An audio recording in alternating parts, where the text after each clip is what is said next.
Man ļoti nepatīk teiciens par tarakāniem. Fui.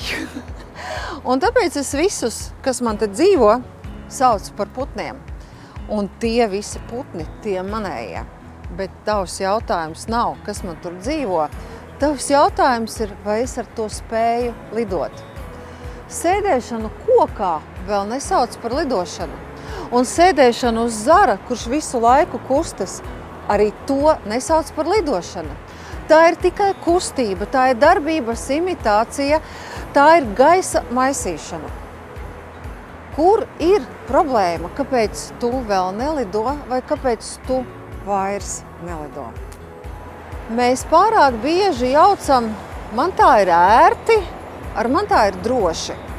Bet drošību man neviens nav garantējis.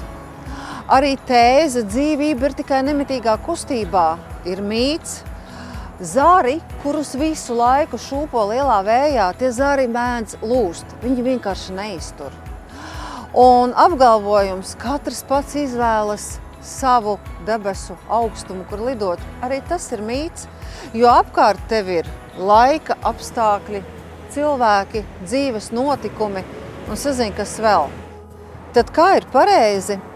Tad, kad tu apzinies, kas tu esi, kur tu esi un kas tu vēlies būt, kad tu zini savas stiprās puses un apzinies vājās, kad tu zini, kādi ir ārējie riski un kas ir tavas iekšējās iespējas.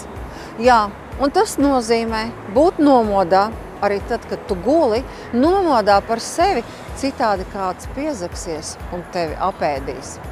Atnāc uz Labbūtības dienu 20. augustā, pastāstīšu ne tikai par putniem, bet arī par optimālo lidojuma trajektoriju un kāds ar to sakars Rainim.